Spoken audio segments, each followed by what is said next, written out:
बाहर फेरी वाला आया हुआ था कई तरह का सामान लेकर। बिंदिया, कांच की चूड़ियाँ, रबर बैंड, हेयर बैंड, कंघी, कांच के और बहुत सारे सामान थे उसके पास। आस पड़ोस की औरतें उसे घेर कर खड़ी हुई थीं।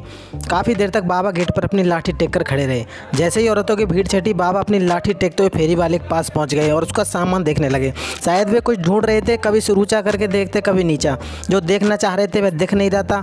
हैरान परेशान बाबा को फेरी वाले ने देखा तो पूछा, क्या चाहिए बाबा आपको? पर बाबा ने सुनकर अनसुना कर दिया। धीरे धीरे लाठी टेकते हुए फेरी के ही चक्कर लगाने।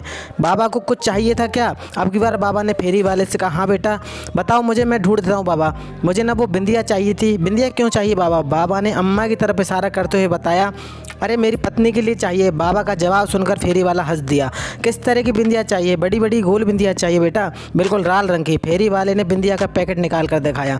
यह देखो बाबा, ये वाली। अरे नहीं नहीं, ये वाली नहीं, बिल्कुल लाल सी। फेरी वाले ने वो पैकेट रख के दूसरे पैकेट निकाल दिए। बाबा ये वाली। अरे तुझे समझ में नहीं आता, बिल्कुल लाल लाल बिंदिया चाहिए। फेरी वाले ने सारे पैकेट निकाले और फेरी एक तरफ रख कर फैला दिए। आप खुद ही देख लो बाबा कौन सी चाहिए।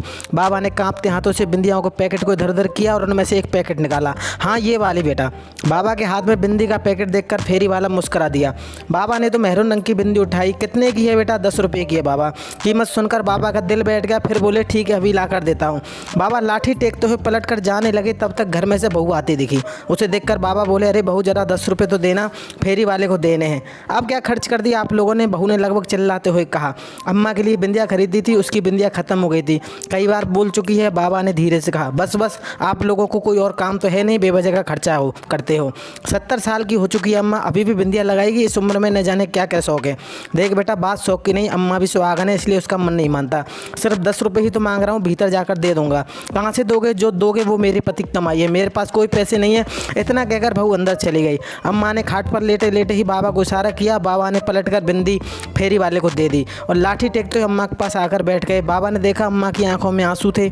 माफ़ करना शारदा, मैं तेरी छोटी सी इच्छा भी पूरी नहीं कर पाया।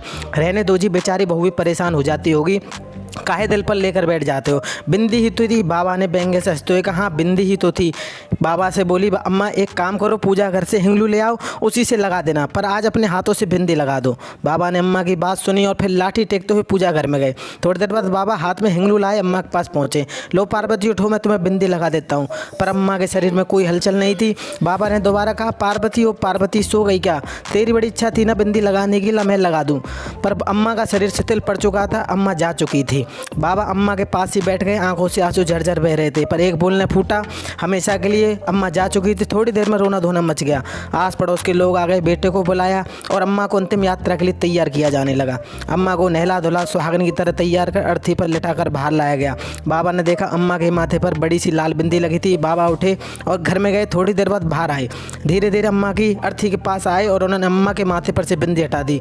बाबा यह क्या कर रहे हो? अम्मा सुहागन थी, आप बिंदी क्यों हटा रहे हो? बेटे ने कहा, बेटा उसकी पति बिंदी खरीदने की औकात नहीं रखता, इसलिए हटा रहा हूँ। सुनकर सब लोग आश्चर्यचकित रह गए। बहुत शर्मसार हो गई।